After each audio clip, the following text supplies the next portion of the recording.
La doctora Patricia Linares fue elegida presidenta de la Jurisdicción Especial para la Paz el 26 de septiembre del 2017 y la JEP arrancó a funcionar el 15 de enero del 2018, es decir, hace un año. ¿Cómo está usted un año después de que arrancara este reto? Bueno, estoy satisfecha y estoy orgullosa de lo que ha sido el resultado de un trabajo de un año supremamente intenso. Difícil, ¿no? Difícil. Un año durante el cual hemos tenido que desarrollar un proceso de implementación, no solo la jurisdicción, sino los demás componentes del sistema, la Comisión de la Verdad y la Unidad de Búsqueda de Personas Desaparecidas, en un contexto, diría yo, bastante complejo, que se cruzó, por ejemplo, con una campaña electoral supremamente dura, en un momento en que apenas se iniciaba ese proceso de implementación, advirtiendo un tema que persiste, pero sobre el cual tenemos avances importantes, y es la necesidad de hacer pedagogía sobre el proceso, de que la gente entienda qué es la JEP y de qué se trata. Si usted tuviera que explicarle, no a mí, porque yo entiendo qué es la JEP y seguramente muchos de nuestros oyentes, pero muchos no, y oyen todos los días que la JEP entregue, que envía a Santrich, que la JEP entregue la información, que la JEP se ha vuelto un órgano de impunidad, que la JEP, ¿qué es la JEP? La Jurisdicción Especial para la Paz es el componente de justicia del Sistema Integral de Verdad, Justicia, Reparación y No Repetición. Pero si yo me quedo ahí, seguramente van a seguir sin entender, y es lógico. Tendría que aludir a qué es el sistema. El Sistema Integral de Verdad, Justicia y Reparación es uno de los acuerdos del acuerdo final para una paz estable y duradera que firmó el Estado colombiano con las guerrillas de las FARC, con el propósito de cerrar un conflicto de más de medio siglo, una de las guerras internas más cruentas de la región y yo me atrevería a decir del mundo, que reporta con cifras oficiales que generalmente están por debajo más de 10 millones de víctimas. De esas 10 millones de víctimas, alrededor de 85.000 desaparecidos, por ejemplo, 6 millones y un poco más de desplazados, miles de personas ejecutadas extrajudicialmente, que es lo que se conoce equivocadamente como falsos positivos. Por eso el Estado colombiano, a través del gobierno del expresidente Juan Manuel Santos, decide acudir a un modelo de justicia transicional. La justicia transicional es una alternativa con la que cuentan los estados que no han podido superar una situación de conflicto por la vía armada, que no ha podido derrotar grupos armados ilegales, o para países o sociedades que quieren dar el paso de una dictadura a una democracia. Justicia como extra, una posibilidad de justicia distinta es a la una que siempre han posibilidad tenido. de justicia distinta que parte de la base de una negociación, en donde dos partes, una de ellas el Estado, se sienta a negociar con ese que ha sido su adversario. En este caso, el Estado colombiano y las FARC. Y las FARC. La JEP nace con un modelo ¿de dónde? La JEP nace ahí en el marco del sistema del que le hablo. Y ese sistema lo que buscó fue varias cosas. Una, que se realizara a través del sistema, se realizaran los distintos derechos fundamentales de las víctimas y de la propia sociedad. La verdad, lo primero, que es una responsabilidad de todos los componentes del sistema y en general del Estado, entendiendo que sin verdad, verdad plena es el concepto que se utiliza, difícilmente podrá haber reparación, y que sin verdad plena, y esto es muy importante resaltarlo, no vamos a poder identificar las causas estructurales y removerlas, esas causas que han originado el conflicto, porque un conflicto como el que se ha vivido en Colombia no surge sencillamente de dos adversarios que deciden disputar por la vía armada.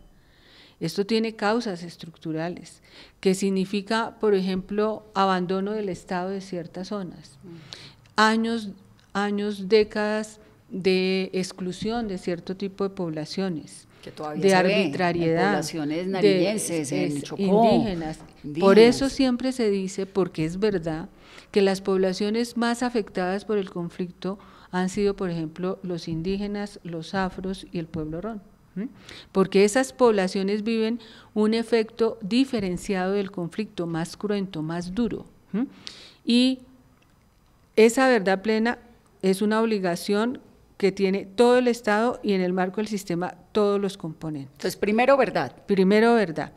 Reparación integral, es decir, que no se agota en la reparación económica que ya le corresponde, por ejemplo, a la unidad de víctimas. Y reparación moral. ¿Qué significa reparación moral? Que es la que dignifica, la que visibiliza, la que le da su lugar a la víctima y la que le dice a la sociedad, esta sociedad, este Estado le falló a esa víctima.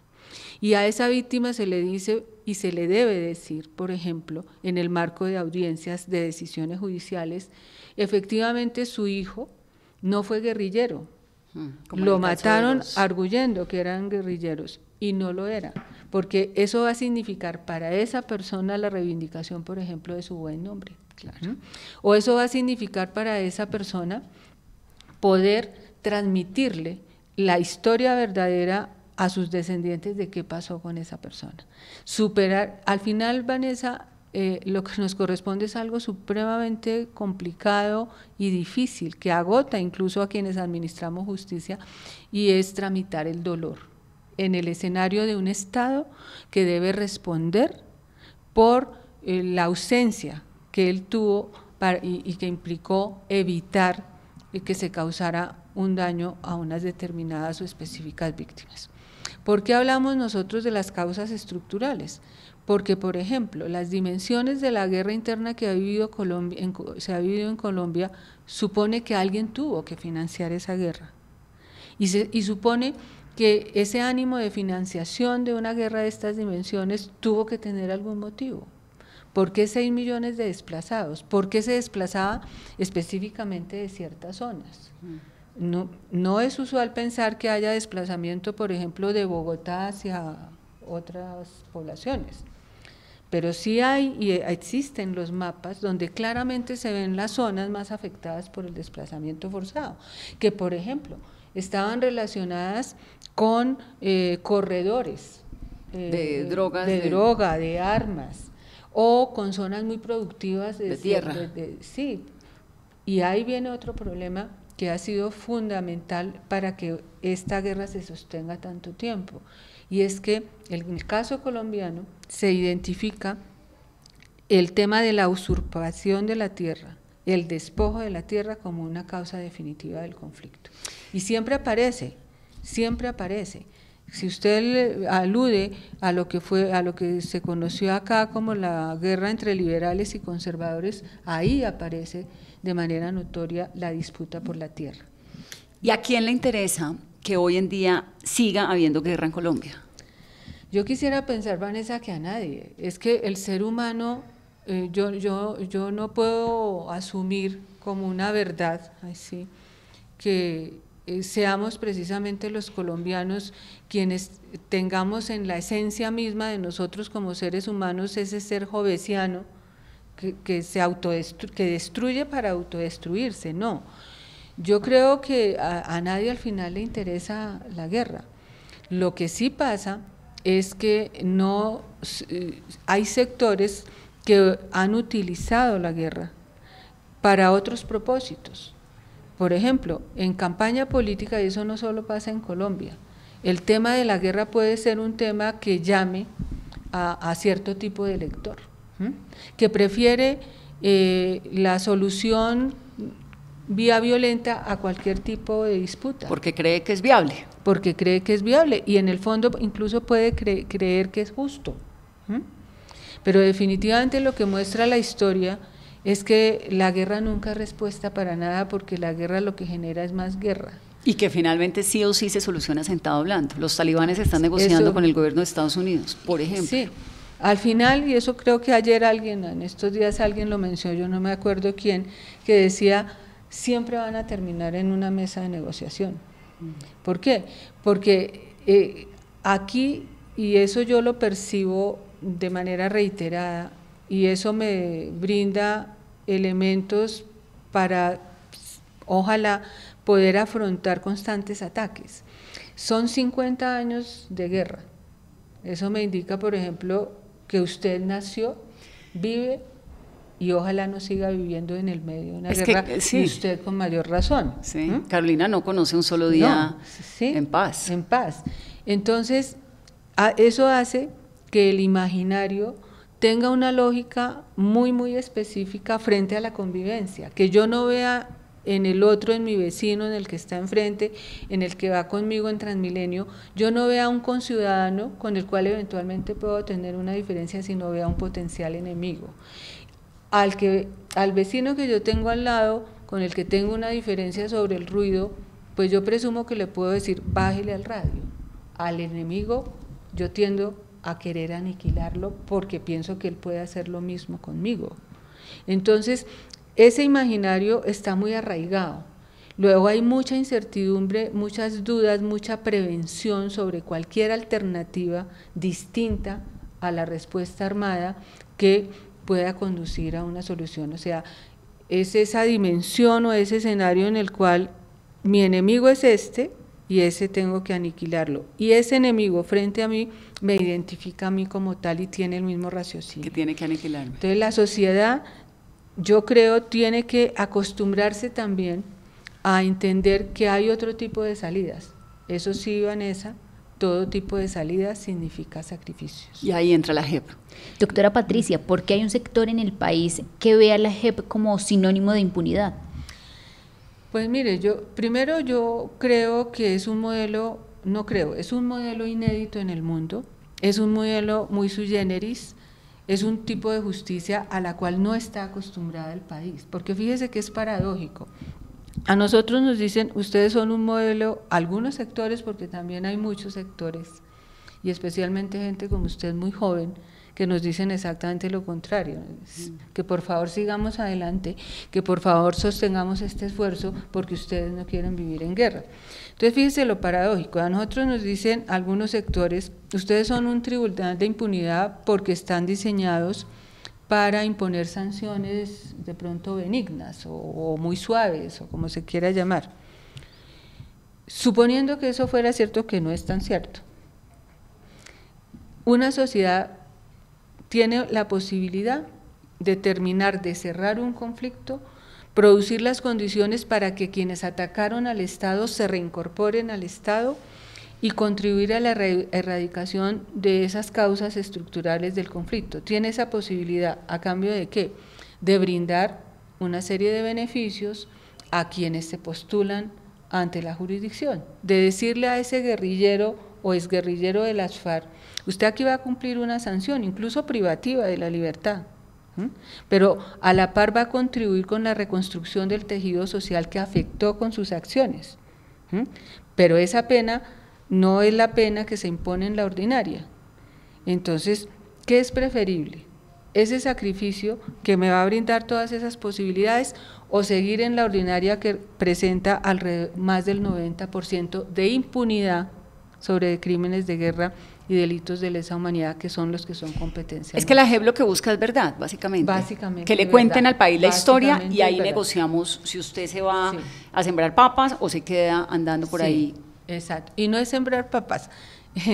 Yo sé que así se ha presentado, pero a lo mejor tenga que sembrar papas. Bueno, puede ser una alternativa. Bueno, no, pero digo sembrar papas porque en Conoso están sembrando papas, están sembrando habichuelas. Pero están con proyectos, se supone con proyectos productivos que permiten que ellos que están sembrando papa, que es un alimento básico en la dieta colombiana, se reincorporen con un trabajo digno, contribuyan a la reparación y a la recuperación de esa zona, y eso ha significado o tendrá que significar que ellos le aporten al sistema y a la sociedad colombiana, pero principalmente a las víctimas, toda la verdad sobre lo que ocurrió.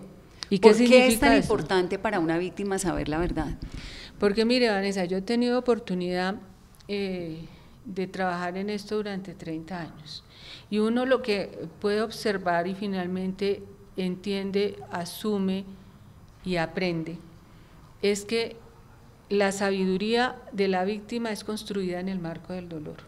Y al final son las víctimas las que le dicen a uno, mire, mi hijo, mi marido, mi hermano, mi hermana, finalmente no va a volver, ¿sí? Pero yo quiero saber qué pasó con ella. ¿Quién tuvo interés, por ejemplo, en desaparecerla? ¿Por qué?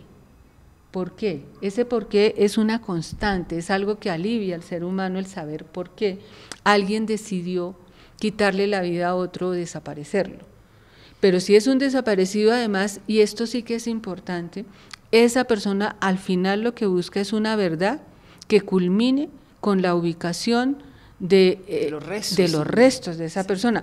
El ser humano es de ritos, llámese católico, musulmán, el que sea, pero esos ritos suponen que la muerte significa que yo, por ejemplo, tenga un trámite que darle a ese cuerpo, y mientras no lo pueden hacer, el dolor permanecerá por generaciones. Además. Y siempre van a querer saber por qué, y aprenden las víctimas y le enseñan a uno que sí quieren justicia, desde luego que quieren justicia, pero que están dispuestas, con tal de saber la verdad, a que la justicia no sea la justicia ordinaria que le debería haber impuesto a X o Y 60 años de cárcel de pronto acumulados con otros 60, cuando no han obtenido a lo largo de décadas respuestas de esa justicia. Hemos tenido en este programa todos los perfiles. Hemos tenido el caso de personas víctimas, bueno, militares, exmilitares, expolicías, mutilados, víctimas de minas antipersona, algunos que dicen yo perdoné y ya no quiero saber nada más de eso porque lo que quiero es proyectarme una vida distinta, otros que dicen no he perdonado, y me parece el colmo que personajes como Timochenko estén en el Congreso. La sensación suya, la JEP ha recibido cuando comenzó 3.500 casos, solicitudes, luego 3.000 más en este primer año, ha resuelto 2.262, han concedido 31 libertades, se han negado 162 y hay 1.087 casos que han estado que ya están en reparto de los magistrados que los miran, es decir, hay más o menos unos 3.000 casos más que están ahí, como en congestión judicial. Esos datos, estas son cifras oficiales de la pero JEP. Esos datos se refieren específicamente a una sola sala, que es la sala de amnistía. Esos datos son de una sola sala. ¿Y cuántas salas tienen? Son 3 salas, con unas dinámicas distintas. Por ejemplo, esos datos son de la sala de amnistía. Pero espéreme, me explica ahorita cómo funciona lo de las 3 salas, que me parece interesante explicarlo, pero la pregunta, digamos, es, en general lo que usted ve desde la presidencia de la JEP, la gente se acerca y está dispuesta a aceptar algo que muchas personas que no han puesto ni los muertos, ni los heridos, ni la guerra los ha tocado directamente, no están dispuestos, que es el perdón.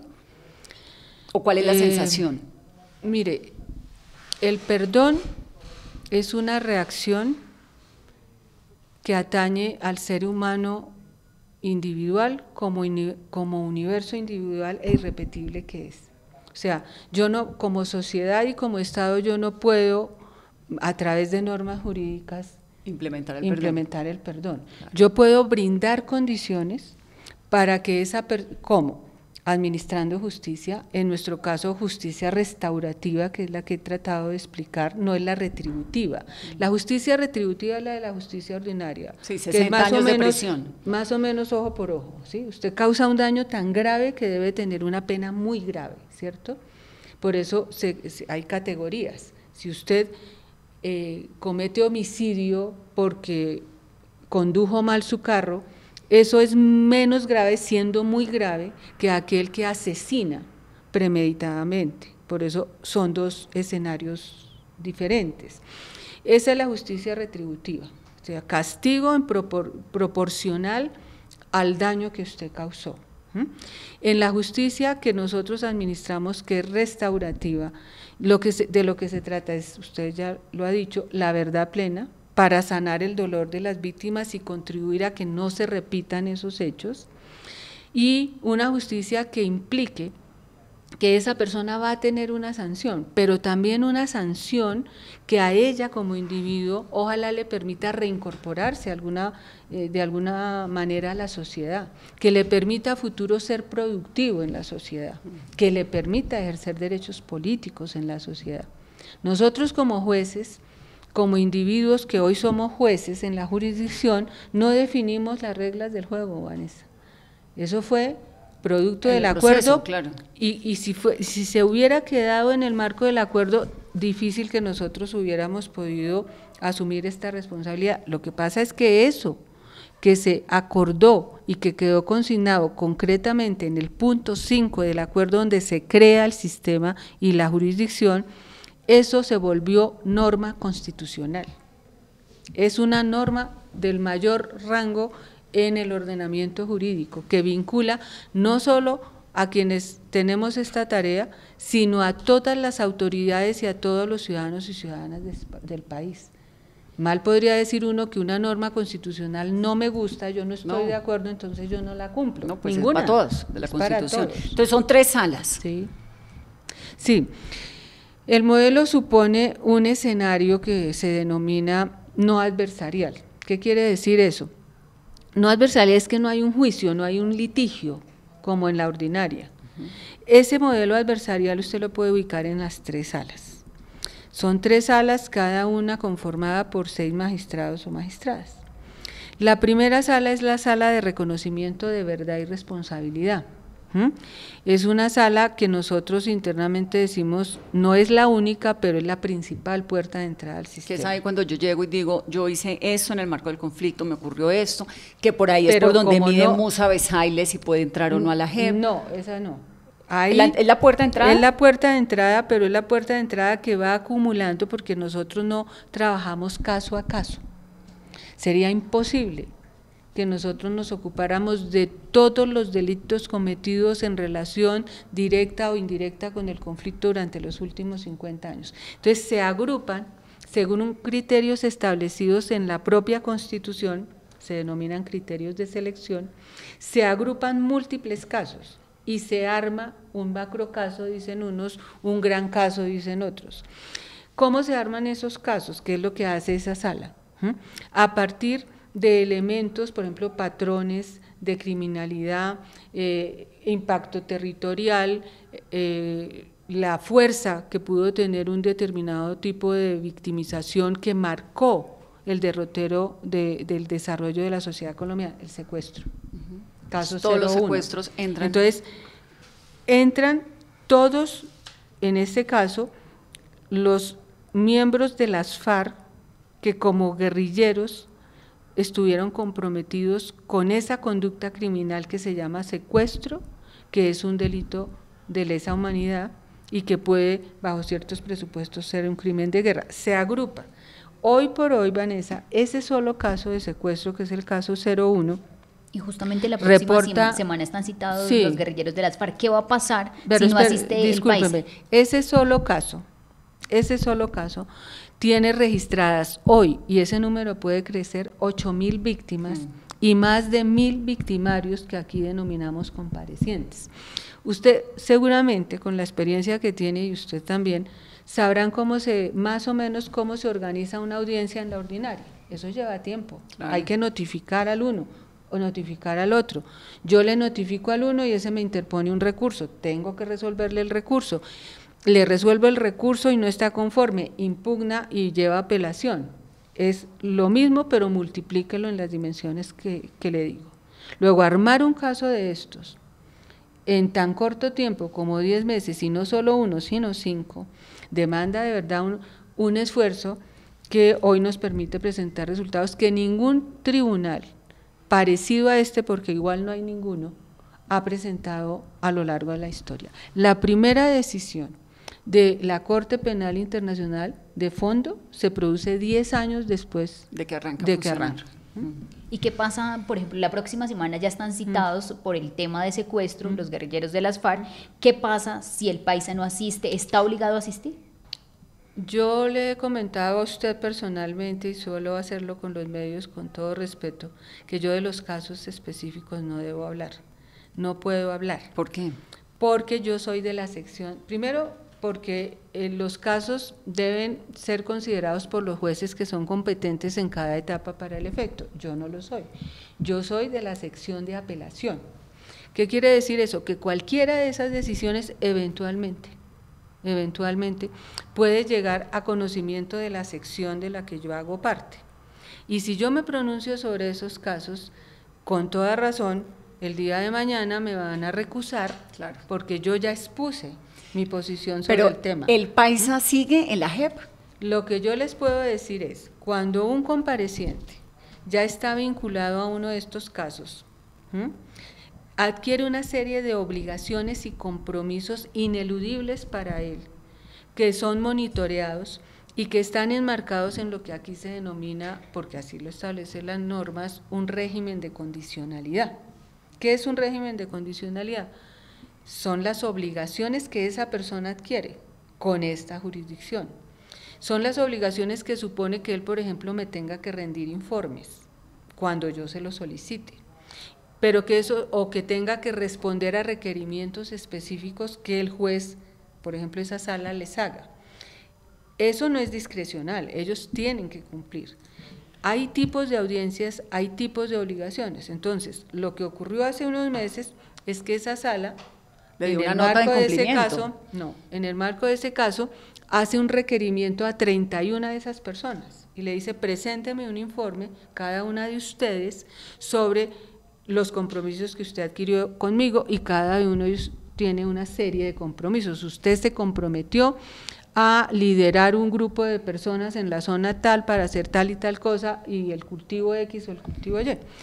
Esos informes, por ejemplo, en la medida que son un requerimiento de acuerdo con la ley, pueden ser suministrados a la jurisdicción a través de apoderado, por ejemplo. Claro. Pero ya, y ahí, hasta ahí llego, hubo un requerimiento para que vengan a versión. ¿Qué es versión? A presentarse en audiencia. Y a contar, claro, porque ya es la versión. La ya primera fue preséntese, aquí ya es la versión, que está precedida del análisis de miles, y no estoy exagerando, de informes, los informes de la Fiscalía, de la Contraloría, de las víctimas, de la Academia del Centro Nacional de Memoria. Ya esa sala ha tenido que estudiar el grueso de ese material y estar preparada para esa audiencia de versión. Y obviamente la audiencia de versión pues sí exige una comparecencia personal. Es decir, tiene que venir el paisa. Pero el paisa tiene nota de incumplimiento. Ese es otro caso. No me voy a acotar a lo que creo que puedo decir el día de mañana, bueno. Pero esa persona no cumplió con la obligación que tenía de presentar el informe, que lo podía hacer a través de apoderado, no lo hizo ni siquiera a través de apoderado. Entonces se inicia lo que se denomina un incidente que no se llama de incumplimiento, entre otras cosas, se llama incidente de verificación, para verificar por qué se produjo el incumplimiento. ¿Qué es lo que está en ese momento los fiscales de la JEP? Hay una serie de órdenes que impartió la Corte, eso fue hace días. Sí. Hoy lo vi en la prensa y dije, ve, esto fue hace días, donde le dice, vaya y verifique, por ejemplo, no está persiguiendo a la persona, sino que le dice, verifique una serie de circunstancias o de tareas y la situación en tal y tal región, porque considera la sala que eso es importante para poderse pronunciar sobre el incumplimiento o por qué no arribó esta persona en el marco de… Entonces, va una comisión a buscarlos, en este caso al paisa de Abel Márquez. ¿Qué ocurre con esa información que ellos tienen, que ellos encuentran? Esa información, que no, le aclaro, no es necesariamente vaya y búsquelos. Sí, si no vaya y confirme. Verifique qué está pasando con las obligaciones que ellos adquirieron, con la población que estaban eventualmente liderando, con las tareas que tenían. Esa información, los magistrados, obviamente como ningún magistrado se va a buscarla allá, aquí existe la unidad de investigación. Entonces, a través de auto, porque eso no puede ser, vaya doctor Álvarez y búsqueme tal cosa, esta es una instancia judicial y todo está sometido al rigor de la ley, a los trámites, a los procesos y a los términos. Entonces, ¿qué hace la sala cuando considera que debe obtener ese tipo de información? le oficia a la unidad de investigación, que son los expertos, y le dice, acopie tal información. Y eso es lo que hace la unidad de investigación. Y la unidad entrega esa información a la sala. ¿Cuándo tiene que entregar esa información la unidad? Yo no, en este momento, como yo no hablo del caso, tampoco en esta etapa me ocupo, yo no sabría decirle la fecha exacta, pero sí sé que el incidente de verificación, en este caso que ustedes mencionan, está muy avanzado y próximo a ser resuelto. Son dos casos, ¿no? El de Iván Márquez y el de El Paisa. Entiendo que sí. Y si el informe de los investigadores dice, no, los señores se fueron, no están cumpliendo, digamos, es negativo para los compromisos que ellos adquirieron con la JEP, ¿qué ocurre? Lo que le puedo decir es que eso tiene consecuencias. ¿Y las consecuencias serían fuera de salir del proceso? Yo no me puedo adelantar a cuál es la decisión que tome la sala. ¿Pero podrían irse a la justicia ordinaria, sería? ¿O qué pasaría? Yo sobre los casos no me puedo pronunciar. Bueno, ni le pregunto por Santrich. No, pero yo sí quiero preguntarle cómo por califica el comentario, el trino ayer de la vicepresidenta Marta Lucía Ramírez. O sea, ¿el gobierno puede meterse a decirle a la JEP, mire, extradite, entregue la información a Santrich? Pues mire, Colombia a lo largo de su historia, eso es lo que yo he estudiado y lo que he vivido, ha logrado superar situaciones tan graves como afrontar una guerra interna de estas condiciones, entre otras muchas cosas, por el respeto que siempre se ha mantenido entre los poderes públicos, por el reconocimiento a la autonomía e independencia de los distintos poderes públicos y por la posibilidad real y material, como lo ordena la Constitución en el artículo 113, de colaborar entre ellos armónicamente, pero respetando cada uno sus funciones, su autonomía y su independencia.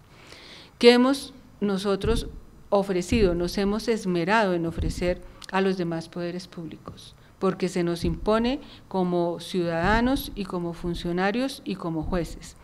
Todo el respeto, toda la consideración a los demás poderes públicos. Aceptar, entre otras cosas, si ustedes me permiten, lo que para muchos pueden ser ataques muy fuertes que provienen de otros poderes públicos, entendiendo que esos ataques se producen en el marco del ejercicio de sus competencias.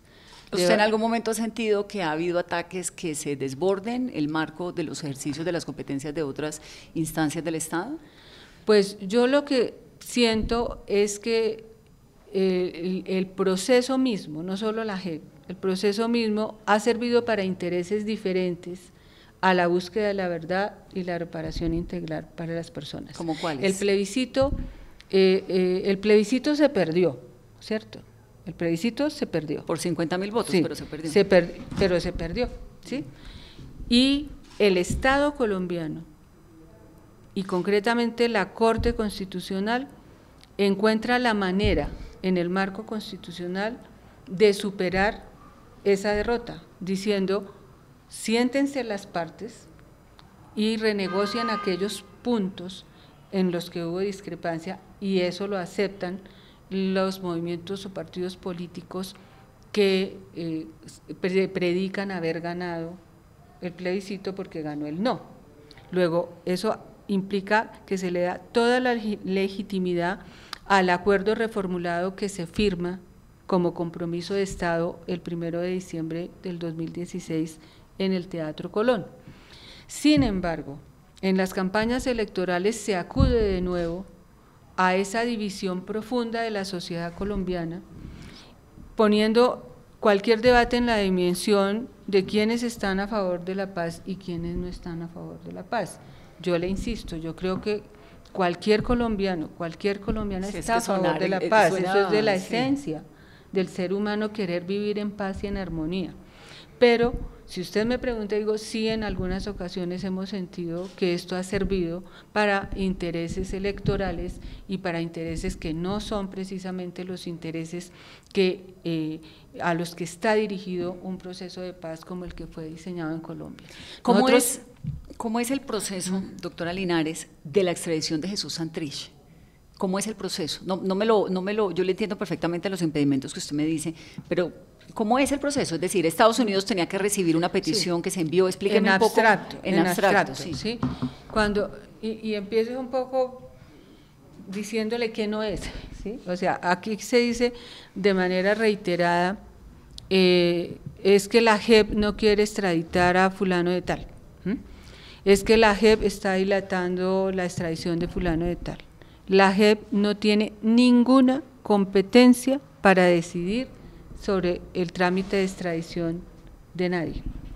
Su competencia precisamente se agota en lo contrario, para definir un aspecto que implica determinar si se activa o no una figura que se denomina precisamente garantía de no extradición.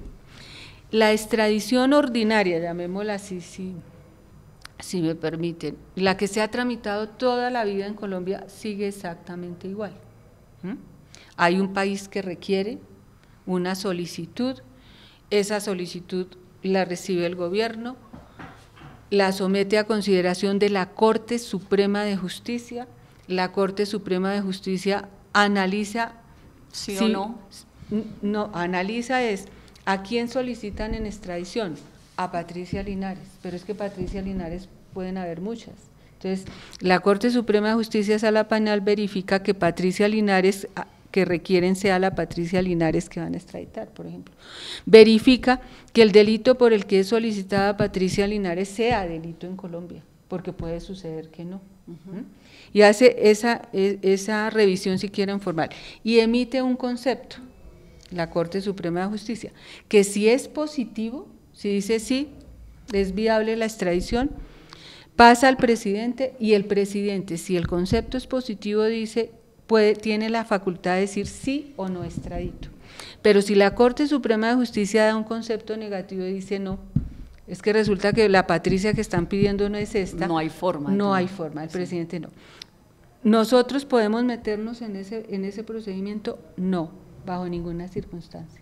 Lo que pasa es que en el marco del acuerdo final y de la Constitución, artículo 19 transitorio de la Constitución, se dice, para un universo limitado de personas hay una garantía de no extradición, pero bajo ciertas condiciones. ¿Qué es la JEP? ¿Cuál es ese universo limitado de personas sobre las que aplica la garantía de no extradición? Quienes fueron miembros de las FARC. ¿Por qué? Porque así se negoció en La Habana, porque así quedó consignado en la Constitución y porque la Corte Constitucional dijo es conforme a la Constitución esa decisión y puede quedar incorporada en la Constitución Política Colombiana. Entonces, ¿qué es lo que la JEP tiene que decidir? La JEP lo que tiene que decidir, porque así quedó en el artículo 19 transitorio de la Constitución, es si la conducta por la que el país requiere a una persona, cualquier país, si esa conducta fue cometida antes del 1 de diciembre del 2016. Que fue el día en que se firmó el proceso de o paz. después. ¿Por qué? Porque cuando se pacta la garantía de no extradición, que es, insisto, una norma constitucional hoy por hoy, cuando se pacta lo que se intenta es los delitos que ustedes cometieron como miembros de la guerrilla de las FARC, por esos delitos no serán extraditados. Claro. Pero obviamente debía quedar claro que si esas personas seguían delinquiendo después de la firma, entonces la historia es distinta. La historia es distinta. Entonces, lo que tiene que hacer la JEP es básicamente decir, el señor fulano de tal cometió sus delitos después del 1 de diciembre del 2016 fulano o no. de tal presuntamente cometió los presuntos delitos que va a investigar el país requiriente antes de esa fecha. ¿Cómo establece eso? Cualquier juez, no en Colombia, en el mundo. ¿Cómo lo establece? Tiene que tener algún material probatorio que le demuestre que esa presunta conducta fue cometida antes de esa fecha. Esas son las pruebas que la JEP le pide. Las pruebas al otro país. Que le solicita en el marco de la colaboración entre estados, y eso está regido por instrumentos internacionales, y las invito a que lean el auto. El juez colombiano, en este caso la JEP, sección de revisión, solicita la colaboración del país requiriente y le dice, mire, necesitaríamos más información para determinar esa fecha. Como pareciera ser que ustedes la tienen, Ayúdenos. Le pedimos colaboración, pueden negarla. ¿Por qué la JEP contestarla. no pide eso directamente al gobierno del otro país, sino que tiene que pasar por el Ministerio de Defensa, de Justicia? Porque es una relación entre estados que se rige por un lenguaje y unos trámites entre estados. Y el manejo de las relaciones internacionales radica principalmente en el Ejecutivo. Por eso nosotros debimos acudir al Ministerio de Relaciones Exteriores, al Ministerio de Justicia e incluso a la Fiscalía por si tenía posibilidad. ¿Y tiene algún sentido que se haya enviado esta solicitud por correo ordinario? Yo sobre eso, Vanessa, no me pronuncio. Yo debo decir lo que pasó. A mí la señora ministra muy gentilmente me informó, eso si no recuerdo mal fue el miércoles de la semana pasada. Ella me llamó personalmente y me dijo, pasó esto, nosotros tramitamos esta carta por este operador que es el del Estado. El del Estado, nos estamos obligados.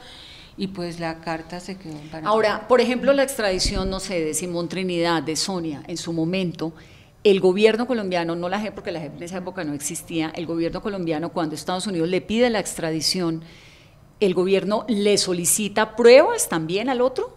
A la contraparte, porque eso se hace en un juicio allá, ¿no? Esa es la extradición ordinaria, entre comillas, que les mencionaba antes. Claro. No existía. Entendido. Y no, o sea, Colombia se está estrenando de la garantía, se está estrenando con este mecanismo, con un procedimiento que es totalmente innovador, pero que no afecta el trámite o el proceso de extradición de cualquier otra persona. Entonces, usted le tiene que pasar esa información de la fecha a la Corte Suprema. La Corte Suprema revisa. No, estableciendo esa fecha, la jurisdicción ya toma una decisión. Si la fecha, yo no estoy hablando del caso, de cualquier caso, y le cuento una cosa, ha tramitado alrededor de 53 solicitudes, si no estoy mal, en el mismo sentido. ¿De extradición? De extradición. Ha negado 20 y pico, si no recuerdo mal. Y ¿En este periodo la JEP? Sí. No, es que esto no se agota en ese caso. Hay 50 y pico casos más de peticiones de extradiciones, ¿todas del gobierno estadounidense o de otros gobiernos? La mayoría del gobierno estadounidense, sí, no estoy mal. ¿Y son guerrilleros todos? Es que nosotros solo podemos ocuparnos de estudiar garantías de nuestra edición de los guerrilleros. No, porque ustedes tienen también militares en la JEP. Pero la garantía de nuestra edición no aplica para los otros. Sí, y le voy a poner un ejemplo y es muy buena su pregunta, porque si un tercero que se ha postulado a la jurisdicción, por ejemplo, un tercero, un empresario, cualquiera, supongamos que se postuló, que esté en el trámite, que ya haya sido admitido y demás, y resulta que un país cualquiera lo requiere y le dice al Estado colombiano, yo necesito en extradición a ese señor no puede acudir a la garantía de no extradición porque él no está incluido en ese solo para universo. guerrilleros. Es solamente. Y esos 50, entonces, el titular. 53. Hay petición de 53 guerrilleros más ya para ser extraditados a otras. Ya se han resuelto 21, pero le puedo dar los datos exactos. Se han resuelto alrededor de 20 y pico, la mayoría se han negado y hay otras en trámite. ¿De quiénes, por ejemplo? No, yo los nombres no los sé. Doctora Linares, ¿qué está pasando con la ley estatutaria de la JEP? No hay sanción por parte del presidente Duque. Mire, la ley, el proyecto de ley estatutaria se tramitó durante el año 2017 en el Congreso. Ese proyecto se remite a la Corte para la revisión automática y previa que la Constitución impone sobre este tipo de normas a la Corte Constitucional, que realiza el estudio el año pasado. En diciembre del año pasado, ya expedida la sentencia por parte de la Corte Constitucional, la remite al Congreso, porque así lo establece la ley, y la Constitución y la ley, para que el Congreso a su vez haga los ajustes que correspondan y la remita al señor presidente para la respectiva sanción. Yo ayer tuve oportunidad de escribirle o solicitarle de manera muy respetuosa al señor presidente que en lo posible, una vez reciba el proyecto de ley por parte del Congreso, le dé prioridad al trámite de sanción de esta ley, porque es la ley marco de la jurisdicción. es la ley que le da todo ese marco que necesita cualquier instancia judicial. Y si la ley no está sancionada, ¿cómo está funcionando la JEP? Porque el mismo acto legislativo que creó la jurisdicción, que es el acto legislativo 01 del 2017, cuando aludimos a un acto legislativo es una norma constitucional que reforma la Constitución. Ahí se establece de manera inequívoca que la JEP debe funcionar incluso careciendo de normas especiales. ¿Qué es lo que está pasando ahora? Pero ya afortunadamente tenemos la ley de procedimiento, nuestro propio reglamento, este marco normativo ya está construido, falta que se sancione la ley estatutaria. ¿Cómo funciona? Mientras tanto, acudiendo a normas constitucionales y a la jurisprudencia que la misma Corte Constitucional ha producido. Entonces, sí es urgente, ¿por qué? Porque definitivamente lo que brinda las herramientas sólidas, inequívocas para las partes, para la sociedad, para las víctimas, que permiten garantizar algo que es esencial en este tipo de procesos, en cualquier proceso judicial, que es garantías de debido procedimiento y garantías de seguridad jurídica, es que la ley esté. ¿Y dónde está la ley?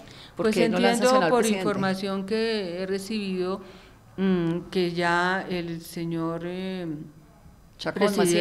presidente del Congreso, creo ¿Chacón? que ayer se la remitió al presidente de la Cámara de Representantes, quien de manera muy expedita, lo sé, va a va a firmarla para que se remita a la presidencia. ¿La tiene Chacón? ¿Va a Macías? ¿Qué Senado? La tenía el presidente del Senado. El presidente del Senado debe obtener la firma del presidente de la Cámara. Eso pasó ayer, si no recuerdo, si no estoy mal informada. Y de ahí debe ir al presidente. Y de ahí deberá ir al presidente. Entonces, la próxima noticia es que el presidente sanciona la ley estatutaria. Sí, estoy segura que el presidente lo hará. Doctora Patricia, ¿y cómo van las relaciones con la Fiscalía, con el fiscal Néstor Humberto? Como siempre, muy cordiales.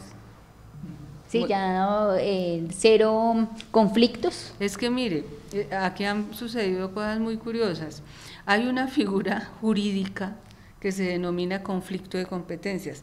La Corte Constitucional, alguien me comentaba, y yo tuve oportunidad de trabajar allí varios años, recibe a diario conflictos de competencias porque le corresponde a la Corte definir. Cuando una Corte no se pone de acuerdo con otras ciertas autoridades, la Fiscalía además, el espacio institucional para resolver que Vanessa y Patricia no se pusieron de acuerdo es la Corte Constitucional. Entonces, el señor fiscal, impulsó un conflicto de competencias sobre el tema al que hemos aludido. Y ahora impulsó otro sobre las medidas cautelares. Entonces la gente ha entendido que el conflicto es entre él y yo. No, es una figura. Nosotros obviamente, no con el fiscal, sino en general, eso de verdad que es normal.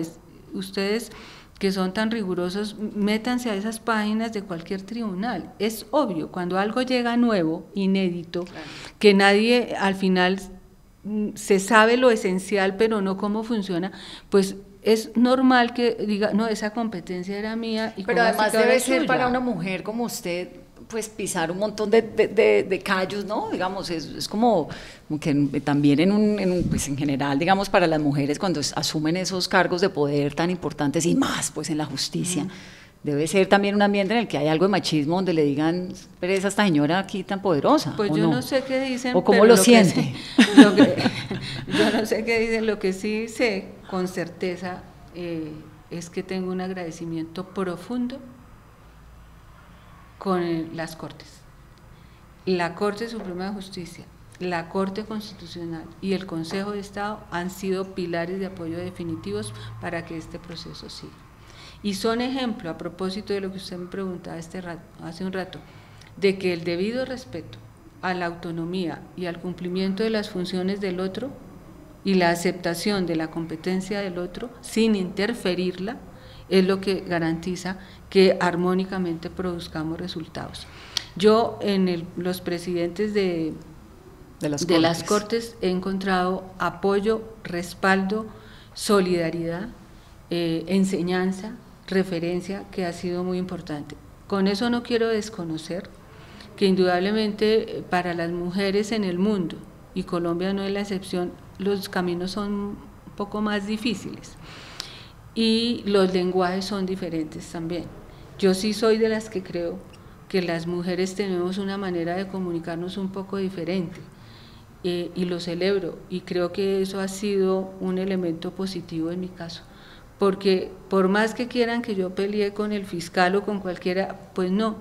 ¿Pero usted ha sido así siempre? Sí. Pasiva, tranquila. Sí, afortunadamente. Pero además estaba en una vida cómoda, porque era asesora del gobierno de Noruega, asesora de ONU Mujeres. Sí, yo estaba en una etapa de la vida muy tranquila, sí, pero siempre muy comprometida con este tipo de temas, porque creo que es un deber que eso nos impone, un deber ético a todos los colombianos, de poder contribuir de alguna manera. Ustedes lo hacen, lo hace Hernando, todos, el señor que hace su cámara, podemos contribuir a la paz de este país. Entonces yo sí pasé de una vida tan tranquila, indudablemente, a una vida que yo sabía que iba a ser muy intensa. ¿Ha sido más intensa de lo que pensaba? Sí, indudablemente sí. ¿Y su marido qué dice? No tiene hijos, ¿no? No tengo hijos. Mi marido, ¿qué dice? Es un hombre, es un académico de la Universidad Nacional que se dedica a la investigación, ha sido vicerrector, decano, se dedica a investigar en el área de la economía, tiene un conocimiento profundo del país, y conversamos continuamente sobre esas causas estructurales del conflicto, y es un gran apoyo, y creo que tiene una ventaja, y es que no es abogado. Entonces no hay eso disputa. nos permite un diálogo un poco más pacífico, más enriquecedor, y no entramos en los debates propios de los abogados, ¿no? Pero yo sí creo que ha sido una ventaja, por ejemplo, que este tribunal tenga el 53% de mujeres. ¿Eso es una decisión de quién? Eso fue una decisión del comité de selección, que ustedes recuerdan fue un comité también muy innovador, conformado por 3 expertos internacionales, pero no cualquier experto. Alguno fue magistrado mucho tiempo de la Corte Interamericana de Derechos Humanos, Juan Mesa, que es un experto en todos estos temas de grandes violaciones e infracciones al VIH, y 2 colombianos, el actual presidente encargado de la Corte Suprema de Justicia, el doctor Francisco Acuña, y una académica de la Universidad Nacional, maravillosa mujer, que es Claudia Vaca. Ellos estudiaron alrededor, si no recuerdo mal, de 2.600 postulaciones. De esas escogieron 38 magistrados, y de los 38 el 53% mujeres, y de las mujeres 4 que corresponden a grupos étnicos, 2 indígenas, 2 afrocolombianas, y el aporte de ellos todos ha sido invaluable, por ejemplo, en temas como qué es la justicia restaurativa. ¿Usted siente de alguna manera que hay ciertos sectores de Colombia que tienen una campaña de desprestigio a la JEP? Pues mire, yo ayer anoche leía un informe que prepararon y publicaron en El Espectador en 2020. Y hacen una relación de lo que denominan ataques a la jurisdicción. Si yo los veo ahí organizados, pues sí podría pensar que algunos sectores, pero ojalá, quiero creer que los menos, sí se han empeñado en hacerle más difícil el camino a la jurisdicción. Yo, cuando ocurren cierto tipo de cosas, yo aplico la Constitución y no es retórica, ¿no?, lo que les estoy diciendo. Por ejemplo, yo he sido criada, y eso está en la Constitución, en la necesidad, porque es casi una necesidad vital, de aplicar en todo el principio de buena fe, que no es otra cosa que yo confíe que si usted me está diciendo que este programa va a pasar esta noche, pues yo le creo, yo no necesito prueba. Entonces, Bueno, pero este es un país donde creerle a la gente no es tan fácil. Pero si a mí un servidor público me dice, esto ocurrió por esto y esto, yo le creo. ¿Eso es ingenuo? Para algunos es ingenuidad. Pero los resultados de la JEP a un año de estar operando, ¿a usted la satisfacen? No solo me satisfacen a mí, sino a una comunidad internacional que los destaca, que los muestra como una evidencia clara de que esto puede funcionar y que si esto funciona, funciona para Colombia y para muchos países que viven esta situación de conflicto. No solo para mí, sino para el Consejo de Seguridad de Naciones Unidas, que lo ha destacado, no solo para mí, sino para el propio canciller de la República, que en el Consejo de Seguridad destacó los resultados. Como yo creo en todos, creo que los distintos poderes públicos tienen que reconocer lo que son evidencias fácticas, no son discurso. En menos de 10 meses, 5 casos abiertos de las dimensiones que les comento, 13 audiencias que convocan cientos de víctimas, que fueron algunas las que se podían puestas a disposición pública. Y un país hablando del conflicto, creo que eso es una ganancia tremenda. Y un país hablando se nos está acabando el tiempo, pero quiero preguntarle por la Comisión de la Verdad, por el Centro Nacional de Memoria Histórica en particular, porque la elección del director del Centro Nacional de Memoria Histórica ha sido pues muy desafortunado las candidaturas. ¿Por qué es tan importante el director del Centro Nacional? Mire, yo ahí tengo que decirle varias cosas. Una, tengo un compromiso, si quiere usted, emocional con el Centro de Memoria Histórica, porque participé en su diseño, lo vine a hacer y trabajé allí varios años. ¿Por qué es importante el Centro Nacional de Memoria Histórica? Porque definitivamente contribuyó con la dirección de Gonzalo Sánchez a hacer de la memoria una aspiración de orden nacional, porque ayudó y ayuda a que la construcción de esa memoria sea hoy un insumo que miles de personas, las víctimas principalmente, reclaman como necesario para sentirse reparadas. Ya sobre decisiones, sobre quién lo dirige o no lo dirige, yo no me pronuncio, Vanessa, porque mis intervenciones públicas, esta por ejemplo, las hago como presidente de la jurisdicción. Y como presidente de la jurisdicción me corresponde referirme a temas que atañen a la jurisdicción. Ya otras decisiones sobre ellas yo prefiero no pronunciarme. Le agradezco mucho esta entrevista. A ustedes muchas gracias. Muchas gracias por contarnos esta cantidad de cosas y por hacer el esfuerzo también de que quienes no han entendido cómo es que funciona esto, que es tan importante para el momento que está viviendo el país, lo puedan hacer. Y a ustedes, muchísimas gracias por acompañarnos en otra Mesa Blue. ¿Me iba a decir algo? Me va a contar si Santrich delinquió antes del 1 de diciembre del 2016. No, simplemente le iba a decir que estamos haciendo un esfuerzo grande con el apoyo, entre otros, de la comunidad internacional por hacer pedagogía. Esperamos que el 15 de marzo, en un evento que estamos organizando con la Procuraduría, con el señor Procurador, vayamos a Ibagué, precisamente a llevar ese mensaje pedagógico, porque la JEP tiene un compromiso ineludible que es de actuar en territorios, llegar, claro, una justicia que llegue a los territorios. Entonces estamos en ese esfuerzo enorme y en ese esfuerzo enorme los medios de comunicación cumplen un papel muy importante. Pues aquí estamos, la Muchas espero gracias. El 16 de marzo entonces, Claro otra que vez. sí. Muchas gracias. Y a ustedes gracias por acompañarnos en esta noche, gracias por soñar con nosotros, con un mejor país y sobre todo por ayudarnos a construirlo. Soy Vanessa de la Torre, esto es Mesa Blue.